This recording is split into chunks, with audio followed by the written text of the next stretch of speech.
আল্লাহ তাআলা বলছেন, ইয়া আইয়ুহাল্লাযীনা আমানু লা তুলহিকুম আমওয়ালুকুম ওয়ালা আওলাদুকুম আন যিকরিল্লাহ। হে ঈমানদারগণ, তোমরা স্মরণ রেখো তোমাদের সন্তান সন্ততি ধন সম্পদ তোমাদেরকে যেন গাফেল করে না ফেলে দেয়। এদিকে লক্ষ্য রাখবা, এদিকে লক্ষ্য রেখে তোমরা কাজ করবা।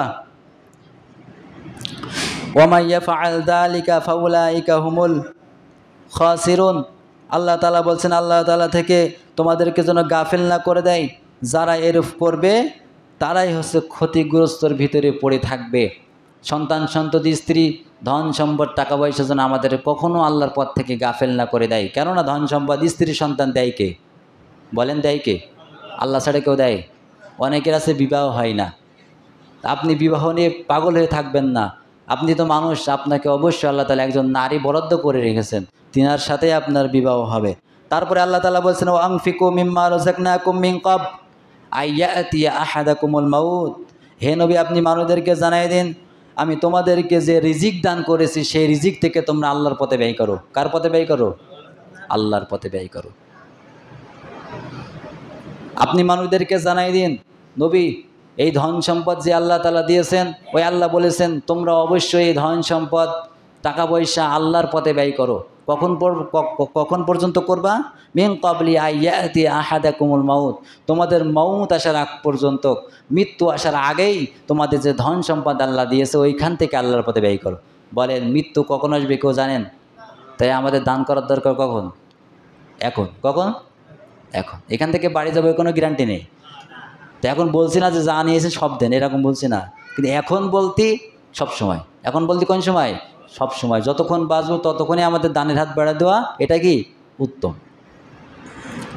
সম্মানিত উপস্থিতি, তাহলে আমাদের মৃত্যু কখন আসবে কেউ জানি না। এই মৃত্যু আসার আগে আমাদের দানের হাতটা আল্লাহর পথে বাড়িয়ে দিতে হবে, যাতে করে আল্লাহ তাআলা আমাদের এই মৌতের আগে আমাদের দানগুলোকে কবুল করে নেয়। আল্লাহ তাআলা বলছেন, ফায়াকুল রব্বি লাউলা আখখারতানি ইলা আজালিন করিব ফাআসাদ্দাকা ওয়া আকুম মিনাস সালিহিন। সে সময় তো বলবো, হে আমার রব, তুমি আমাকে আরও কিছুটা সময় দাও। যদি আপনি দান না করেন মৃত্যু চলে আসে, মৃত্যুর পরে জগতে কবরে যে বলবেন, হে আমার রব, তুমি আমাকে আর অল্প সময় দাও আল্লাহ, দুনিয়ায় যারা ভালো মানুষ আছে তাদের সাথে মিশবো, সৎ মানুষ আছে তাদের সাথে মিশবো, এবং আমাকে যা রিজিক দিয়েছিলে সব কিছু তোমার পথে ঢেলে দেব। বলেন ওই সময় কাকতি মিনতি করে কোনো লাভ হবে? হবে না। এই জন্য এখনই আমাদের মৃত্যু আসার আগে আল্লাহর পথে আমাদের ব্যয় করতে হবে। আপনি যদি 1 টাকা দান করেন, আল্লাহ তাআলা ওই দানকে আপনাকে, ওই দানে শিকড় গজাবে, ওই শিকড়তে 10টা ডাল হবে, 10টা ডাল হতে হতে 700 করে শস্য জীব আল্লাহ তাআলা আপনার ডালে টাকায় মানে বৃদ্ধি করে করে আল্লাহ তাআলা আমল নামায় ওই কিয়ামতের ময়দানে আপনার সামনে দাঁড়াবেন। এজন্য আমাদের মৃত্যু আসার আগে আমাদের যে আল্লাহ রিজিক দিয়েছেন ওই রিজিককে আমরা আল্লাহ তাআলার পথে ব্যয় করব। আল্লাহ তাআলা যেন আমাদের সকলকে কবুল করুক। সকলে বলে আল্লাহুম্মা আমিন। পরবর্তী আয়াতে আল্লাহ রাব্বুল আলামিন বলেছেন, ওয়ালা ইয়াখিরুল্লাহু নাফসান ইযা জাআ আজালুহা আল্লাহু খবীরুম বিমা তা'মালুন। তাকে আর কোনো অবকাশ মোটেই দেওয়া হবে না। তার মৃত্যু যেই সময় ছিল সেই সময় হয়ে এসেছে। সে যতই আকতে মিনতি করুক তার ওই সময় আর ছেড়ে দেওয়া যাবে না। আপনাদের কাছে অনুরোধ, এই মসজিদের জন্য আপনারা দান করেন অনেকে, আমি তো জানি, আমি তো আজকালকে আসেনি, আসেছি নাকি? আজ থেকে 6-7 বছর আমি এসেছি। যাই হোক, এই মসজিদ সম্পর্কে আমার অনেকে ধারণা আছে, আমার অনেক আছে, আপনাদের সম্পর্কেও ধারণা আছে। আমি এখানে মাদ্রাসায় পড়েছি 4-5-6 বছর, এখানে আছি 6-7 বছর।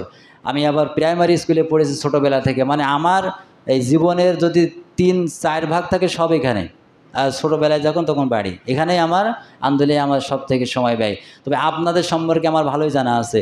তো আপনারা অনেক দান করেছেন, আপনাদের দানের উপরেই এই বিল্ডিং ভেঙে আবার নতুন বিল্ডিং হয়েছে, আপনাদের দান থেকে হয়েছে।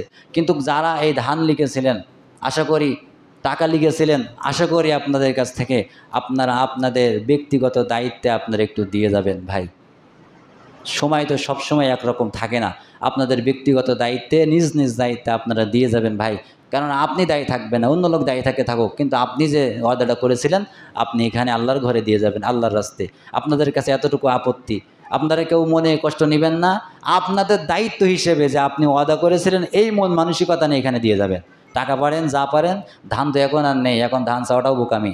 টাকা আছে, টাকা থাকলে দিবেন ইনশাআল্লাহ, আল্লাহ তাআলা এই টাকা থেকে অনেক বরকত দান করে দিবেন। সকলে বলে আল্লাহুম্মা আমিন।